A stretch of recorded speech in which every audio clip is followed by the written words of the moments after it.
right. Well, transfer portal, I think to the average college football fan out there, Jaylan Knighton is the one that is the headliner. Maybe not necessarily the most damaging to the team and the roster in the future, but I will let you run them down in regards to the latest batch and who's meaningful and who's not necessarily as hurtful of a loss. Right. So in case you're wondering, yes, there are people leaving from every single team every single day to the portal. So for Miami, it's now 15 total who have announced that they're going into the portal. The last 4 were Jaylan Knighton, Jordan Miller, Romello Brinson, and Daryl Jackson, the defensive tackle. Of those, Knighton, if people are just focusing on offense, that's going to be an impactful one. He's a guy who had almost 1,000 yards total. Here, he had some suspension issues for, weed and everything. But, if you remember back to North Carolina game last year, Louisville game before that, get him in space. And, that's a kid who can make guys miss and go the distance. So, yeah, that's a guy that, it matters that he's, leaving, but he also fumbled, 7 times in the last 10 games? It was 3 and 4 this year. Then it was 4 and 6 with the later fumble. And then, I think it was like 6 or 7 out of the last 10 games he played, he had a fumble. That's just a lot, and so, you lose that. So that's the flip side of his performance. And you see the numbers on the screen there. The bigger one to me is Daryl Jackson Jr., the defensive tackle, number 6. He was a starter on this team this year. And I know that everything wasn't perfect for Miami at any level of the team, but he was a dynamic player. He's huge. Kevin Steele gave him a couple shout outs, said, hey, guys, teams don't even run at 6, because that was his jersey number. They don't even run at 6.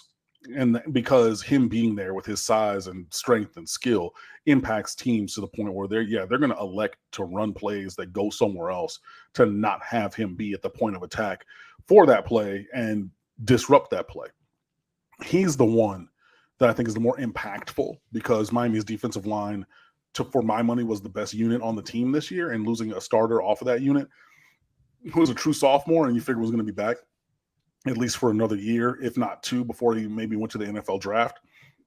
And that's one that hurts more from a functional standpoint on the field.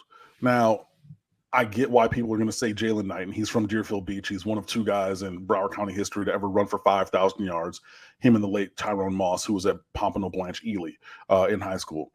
I get where you're going to say that. I get, you've lost a lot of local guys off of this roster. If you talk about recruiting locally first before nationally, in that latest group was Romello Brinson, who, if you remember, Mark, they pulled audio from this very show and played it in the video for his commitment a couple years ago. Miami Northwestern, right around, we talk about, crib talk and being in the crib. Like, that's the guy from Miami Northwestern who goes to Miami. Gilbert Frierson, he was here for 5 years.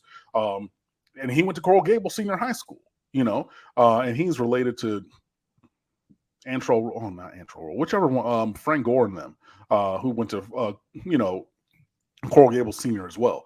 That's another guy who's already announced.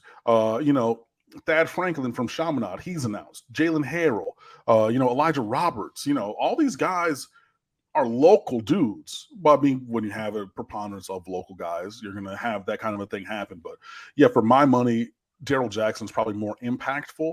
So that was a surprise also. Knighton was on the list of probably. Jackson, that was one that was a little bit more far afield. So that one hurts a little bit more. And especially because it's tough to get really big dudes who are fast and strong and move like that to play on your team. So yeah, I would say it would be, and I'm not saying that it's easy, and I know that guys are going to be mad about this. It's easier to replace someone like Jaylan Knighton than it is somebody like Daryl Jackson. And for that reason, I think that's more impactful. But, for all 15 of the guys who are in the portal and any of those that either follow or, as I'm looking at my list and I'm not showing you guys, hopefully follow for a couple of them, wherever they end up, again, I honestly and truly wish them well. Just they might not be able to, hack it here at Miami, and we're going to try to find the group that can.